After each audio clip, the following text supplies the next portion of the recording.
जय श्री कृष्ण भक्तों एक परिवार था जिसमें एक देवरानी और एक जेठानी दो स्त्रियां रहती थी। देवरानी का नाम था सलोनी और जेठानी का नाम था तारा। सलोनी जैसी सुंदर थी वैसी ही सदाचारिणी, सुशीला और दयावान भी थी, परंतु तारा ठीक उसके प्रतिकूल पूर्ण दुष्टा और दयाहीन थी। एक बार दोनों ने हरछठ का व्रत किया। संध्या को दोनों भोजन बनाकर ठंडा होने के लिए थालियों में परोस करके आंगन में बैठ करके एक दूसरे के सिर से जू देखने लगी। उस दिन देवरानी ने खीर बनाई थी और जेठानी ने महेरी बनाई थी।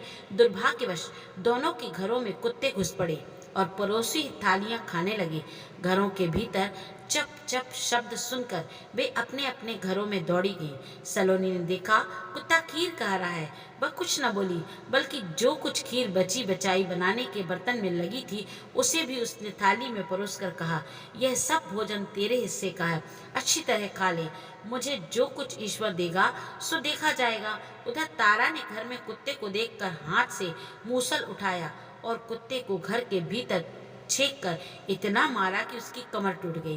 कुत्ता अधमरा हो किसी तरह जान बचाकर भागा। कुछ देर बाद दोनों कुत्ते आपस में मिले। तब एक दूसरे के हाल को पूछा, कहो क्या हाल है? दूसरे ने कहा, पहले तुम ही कहो, मेरा तो जो हाल है सो देख ही रहे हो। तब पहला बोला, भाई बड़ी नेक स्त्री थी, मुझे उसने खीर खाते देखकर उफ भी नहीं किया। मैंने भर पेट भोजन किया और आराम से चला आया। मेरी आत्मा उसे आशीर्वाद देती है। मैं तो भगवान से बार बार यही मांगता हूँ, अब जो मरूं तो उसी का पुत्र बनकर आजन्म उसी की सेवा करूं, और जैसे उसने आज मेरी आत्मा तृप्त की है वैसा मैं जन्म भर उसकी आत्मा को संतोष देता रहूं। तब दूसरा बोला, मेरी तो बुरी दशा हुई है। पहले तो थाली में मुंह डालते दांत गोठले हो गए, परंतु भूख के मारे फिर दो चार निवाले चाट कर मैं भागने ही वाला था, तब तक वह स्त्री आ गई और उसने तो मार मार कर मेरी कमर ही तोड़ दी है। अब मैं ईश्वर से यह मांगता हूँ कि अब की बार मरकर मैं उसका पुत्र बनूं और उससे अपना पूरा बदला लूं। उसने मूसलों से मेरी कमर तोड़ी है, परंतु मैं भीतरी मार से उसका दिल और कमर दोनों तोड़ दूंगा। देवात दूसरा कुत्ता उसी दुख में मर गया और उसी स्त्री का पुत्र बनकर दूसरे जन्म में पैदा हुआ। दूसरी हरछठ को जब घर पूजा होती थी वह लड़का मर गया। तारा को इससे बहुत दुख हुआ, परंतु मरने जीने पर किसी का कुछ वश नहीं चलता, यह सोचकर उसने संतोष कर लिया।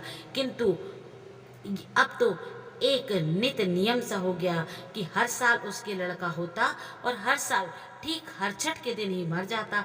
तब उसे शंका हुई कि इसका कोई विशेष कारण है। वह रात्रि में पड़ी पड़ी भगवान से प्रार्थना करने लगी, हे प्रभु, मेरा जाने अनजाने में पाप क्षमा करो। मुझे समझ में नहीं आ रहा है कि मैंने ऐसा कौन सा पाप किया है जिसके कारण मेरा हर त्योहार को अनिष्ट हो जाता है। इसी विचार से वह सो गई। स्वप्न में उसी कुत्ते ने सामने आकर उससे कहा, मैं ही तेरा पुत्र होकर मर जाता हूँ। तूने मेरे प्रति दुष्टता की थी, अब मैं उसी का बदला तुझसे ले रहा हूँ। स्त्री ने पूछा, अब जिससे तू राजी हो सके वह मैं वही करूँगी। उसने जवाब दिया, अब से हरछठ के व्रत में हल्का जोता बोया हुआ अन्न या फल नहीं खाना, गाय का दूध मट्ठा भी नहीं खाना, होली की भुनी हुई बाल, होली की धूली इत्यादि चीजें हरछठ की पूजा में चढ़ाएगी तो मैं तेरे यहाँ रहूंगा, अन्यथा नहीं। तेरी पूजा के समय तारागण छिटके तब तू समझना कि अब मैं रहूंगा। उसने कहा, तारागण छिटकना तो मेरे वश में नहीं है, उसके स्थान से धान या ज्वार के लावा बिखेर दूंगी।